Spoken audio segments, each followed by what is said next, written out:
నమస్తే. ఓటీటీలో చాలా సినిమాలు వస్తుంటాయి, చాలా ప్లాట్ఫామ్స్ కూడా ఉన్నాయి. అయితే ఓటీటీలో వచ్చే మూవీస్లో ఏ మూవీ చూస్తే బెటర్ అనుకునే వాళ్ళకి ఈ వీడియో బాగా నచ్చుతుంది. అయితే చందు ఛాంపియన్ అనేటువంటిది అమెజాన్ ప్రైమ్లో దొరుకుతుంది. మొత్తానికి ఆ యొక్క వెబ్ సిరీస్కి ఉన్నటువంటి యొక్క ప్రత్యేకతలు ఏంటి అనే దానిపైన మనతో పాటు సీనియర్ జర్నలిస్ట్ హేమసుందర్ గారు ఉన్నారు. వారిని అడిగి తెలుసుకుందాం. సార్ నమస్తే. నమస్తే అండి. ఓటీటీ చాలా ప్లాట్ఫామ్స్ ఉన్నాయి. అయితే చందు ఛాంపియన్ అనేది ఒక బయోపిక్గా చూస్తున్నాం. అదిగాక ఇప్పుడు మనం చూసుకుంటే ఒలింపిక్స్ సందర్భంగా వినేష్ ఫోగట్ గురించి చాలా ప్రత్యేకంగా చర్చలు నడుస్తూ వస్తున్నాయి. మొత్తానికి ఇప్పుడు ఈ టైంలో చందు ఛాంపియన్ అనేది చాలా బాగా సక్సెస్ అవుతుంది అన్నట్టుగా తెలుస్తుంది. మొత్తానికి చందు ఛాంపియన్ గురించి ఏం చెప్తారు? అంటే జూలై నెలాఖరులో విడుదలైందండి ఈ సినిమా ఓటీటీలోనే. నిడివి తక్కువ 2.5 గంటల నిడివిలోనే సినిమా ఉంది. మనకి బయోపిక్లు చూసుకుంటే ఈ మధ్యన శ్రీకాంత్ అనే సినిమా వచ్చింది. శ్రీకాంత్ బొల్ల. అతను అంధుడిగా ఉండి తండ్రి చంపేద్దాం అనుకుంటే ఆ కుర్రాడు ఎలా ఎదిగాడు, ఎంఐటీలో సీట్ ఎలా సంపాదించాడు అనే యాంగిల్లో సినిమా చేశారు. అది అద్భుతమైన సినిమా చెప్పొచ్చు. మళ్ళీ లేటెస్ట్గా ఇంకో బయోపిక్ ఏంటంటే చందు ఛాంపియన్. ఇదేంటంటే పద్మశ్రీ పురస్కార గ్రహీత మురళీకాంత్ పేట్కర్ అనే వ్యక్తి స్టోరీగా దీన్ని చెప్పాల్సి వస్తుంది.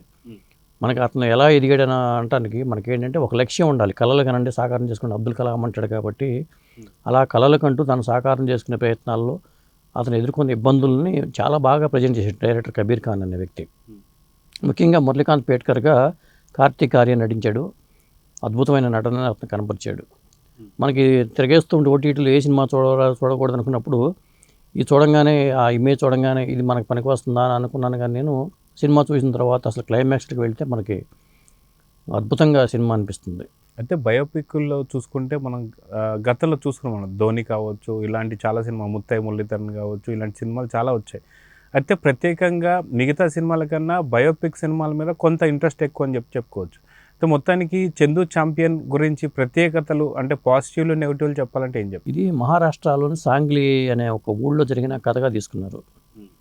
చిన్న కుర్రాడుగా ఉన్నప్పుడు ఆ మురళి అనే వ్యక్తి చిన్న కుర్రాడుగా ఉన్నప్పుడు అక్కడికి ఒలింపిక్స్లో బంగారు పథకం సాధించిన ఒక కుర్రాడిని ఊరేగిస్తూ జనం తీసుకెళ్తూ ఉంటారు రైల్వే స్టేషన్లో. అతను చూస్తాడు. వాళ్ళ అన్నయ్య చెప్తాడు, మనం ఇటు ఒలింపిక్స్లో సాధిస్తే దేశమే మనం వస్తుంది అని చెప్పి అనడంతో అతనికి ఒక ఇన్స్పైర్ అవుతాడు. దానికి చదువులో అతను బొత్తిగా మార్కులు రావు, ఏమీ రావు. ఈ నేపథ్యంలో అతనికి ఒక సలహా చెప్తాడు, నువ్వు కుస్తీ నేర్చుకోమంటే అతను కుస్తీ నేర్చుకుంటాడు. చిన్నప్పటి నుంచి కుస్తీ నేర్చుకుంటాడు. ఆ కుస్తీ పోటీలో పాల్గొని అక్కడ అవతల వ్యక్తిని ఓడిస్తాడు. దాంతో అవతల వాళ్ళు ఇతని మీద దాడి చేయడానికి ప్రయత్నించినప్పుడు పారిపోయి రైలు ఎక్కి వెళ్ళిపోతుంటే రైల్లో ఒక వ్యక్తి పరిచయం చేసి ఇతను ఆర్మీలో చేర్పిస్తాడు. ఆర్మీలో ఉన్నప్పుడు ఇతను తన లక్ష్యాన్ని చెప్తాడు. ఒలింపిక్స్లో నేను బంగారు పథకాన్ని సాధించాలనుకుంటున్నాననే లక్ష్యాన్ని చెప్పినప్పుడు ఆర్మీ వాళ్ళు కూడా దీంట్లో అయితే కాదు, నీకు బాక్సింగ్లో అయితే మనకు ఛాన్స్ ఉంది ఆర్మీ వాళ్ళకి అని చెప్పి బాక్సింగ్లో చేర్పిస్తారు. ఆ బాక్సింగ్లో చేర్పించినప్పుడు కూడా అతనికి అక్కడ మళ్ళీ అతను ఆర్మీలో ఉంటాడు కాబట్టి యుద్ధంలో అతనికి బుల్లెట్లు దిగిపోయి చాలా ఇబ్బందికర పరిస్థితి ఏర్పడిపోతుంది. దాంతో 2 కాళ్ళు కోల్పోయినా అతను మళ్ళీ స్విమ్మింగ్లో వెళ్ళిపోయి ఈ పథకాన్ని సాధించడం అనే కాన్సెప్ట్ మీద చేసిన సినిమాగా చెప్పాలి. మనకి సినిమా స్టార్టింగ్లో స్క్రీన్ ప్లే ప్రధానంగా మెచ్చుకోవాలి. ఈ సినిమా విషయంలో స్టార్టింగ్లో ఏంటంటే వృద్ధుడు పోలీస్ స్టేషన్కి వచ్చేసి నేను ఇక్కడ రాష్ట్రపతులుగా పనిచేసిన అందరి మీద నేను కేసులు పెట్టాలనుకుంటున్నాను, నాకు అర్జున్ పురస్కారం కావాలి అని చెప్పినప్పుడు అతను చూసి అందరూ హేళన అవుతారు. చిన్నప్పుడు కూడా ఇతను ఛాంపియన్ అవుతానంటే కూడా హేళన చేస్తారు అందరూ. చందు ఛాంపియన్ అని చెప్పి హేళన చేస్తూ ఉంటారు. అలా తర్వాత అతను నేను పోలీస్ స్టేషన్కి వచ్చి కేసు పెట్టినప్పుడు కూడా రాష్ట్రపతులు అందరి మీద కేసు పెడుతుంటే ఇన్స్పెక్టర్ నవ్వుతాడు, అక్కడ ఉన్న కానిస్టేబుల్ అందరూ నవ్వుతూ ఉంటారు. అతను మాటలు పట్టించుకోరు. అప్పుడు చెప్తూ ఉంటాడు ఒక్కొక్క పథకాలకు పెట్టుకుంటే అతను 12 పథకాలు సాధించాడు అతను. చెప్పినప్పుడు అసలు ఈ వ్యక్తి ఎవరు అనేది ఒక జర్నలిస్టు పరిశోధన అంటే అప్పట్లో ఇవి రికార్డెడ్గా లేకపోవడం వల్ల వాళ్ళు డైరెక్టర్ ఉద్దేశం ఏంటంటే ఒలింపిక్స్లో బంగారు పథకాలు సాధించిన వాళ్ళు అనామకులుగా బతుకుతున్నారు, చాలామంది వాళ్ళ గురించి తెలియని విషయాలు కూడా చాలా ఉన్నాయని చెప్పినప్పుడు అతని కథని వెనక్కి తీస్తే ఇది చెప్పేది కరెక్ట్ అని తేలుతుంది. అది స్క్రీన్ ప్లే విషయంలో అతను డైరెక్టర్ ఎంచుకునే విధానం, ఇతనే అక్కడ పోలీస్ స్టేషన్కి వచ్చి కేసు పెట్టడం కానీ ఆ తర్వాత అర్జున్ పురస్కారం అతనికి వచ్చిందా లేదా పద్మశ్రీ ఎలా వచ్చింది అనేది ఒక ట్విస్ట్. దీంట్లో గవర్నమెంట్ కదిలి అతను అర్జున్ పురస్కారం కన్నా అత్యున్నతమైన పద్మశ్రీ నీకు ఇస్తామని చెప్పి ఇస్తారు. ఇది బయోపిక్ చెప్పాలంటే చక్కగా ఆవిష్కరించాడని చెప్పొచ్చు.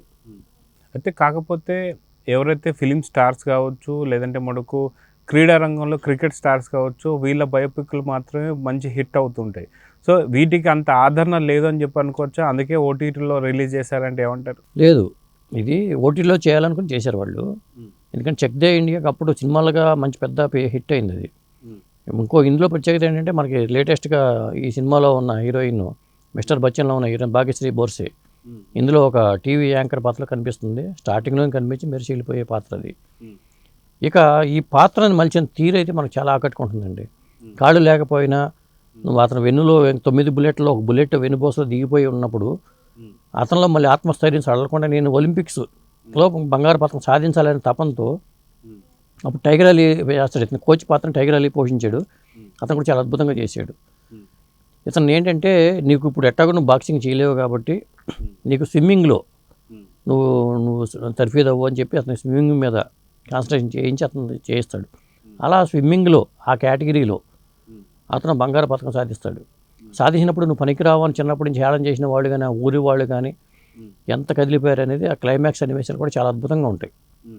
సినిమా అయితే చాలా అద్భుతంగా వచ్చింది, చూడాల్సిన సినిమాగా చెప్పొచ్చు. అయితే వీకెండ్ కాబట్టి వీకెండ్లో ఖచ్చితంగా ఏదైనా సరే సినిమాలు వెళ్ళే వాళ్ళు సినిమాలకు వెళ్తారు, లేదంటే ఓటీటీలో చూసే వాళ్ళకి మాత్రం ఇప్పుడు చందు ఛాంపియన్ ఒక బెస్ట్ మూవీ కింద చెప్పు. మంచి ఆప్షను.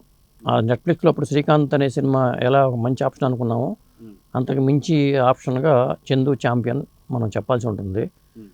చందు ఛాంపియన్లో కోచ్ పాత్ర చాలా అద్భుతంగా చేశాడు. కార్తీక్ ఆర్యన్ కూడా చాలా అద్భుతంగా నటించాడు. ముఖ్యంగా పోలీస్ స్టేషన్లో సన్నివేశాలు కానీ, ఆ క్లైమాక్స్ సన్నివేశాలు కానీ, అలాగే అతను బాక్సింగ్లో 3rd ప్లేస్లో అక్కడ ఓడిపోయే చివరికి విజేత అవ్వకుండానే అతను వెందరగాల్సి వస్తుంది.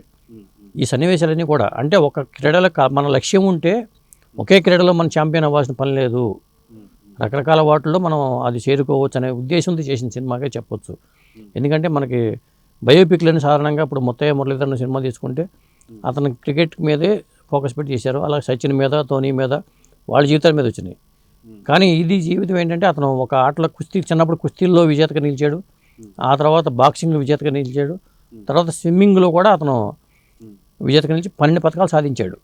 అది అతని ప్రత్యేకత. ఒక ఏంటని కాకుండా లక్ష్యం పెట్టుకుంటే మనం ఏదైనా సాధించవచ్చు అని చెప్పే మెసేజ్ కూడా చాలా అద్భుతంగా ఉంటుంది. మొత్తానికి అమెజాన్ ప్రైమ్లో లభిస్తుందని చెప్పేసి అన్నారు. ఈ సినిమా ఏ భాషల్లో ఉంది అంటే ఏం చెప్తారు? ఈ సినిమా తెలుగులో కూడా అవైలబిలిటీ ఉంది. మనకి హిందీలో కావాలన్నా మనం హిందీలో చూడొచ్చు, ఇతర భాషలో కూడా మనకి అవైలబిలిటీలో ఉంది. తెలుగులోనే ఈ సినిమా ఉంది కాబట్టి ఖచ్చితంగా మనం చూసి ఎంజాయ్ చేయొచ్చు సినిమాని.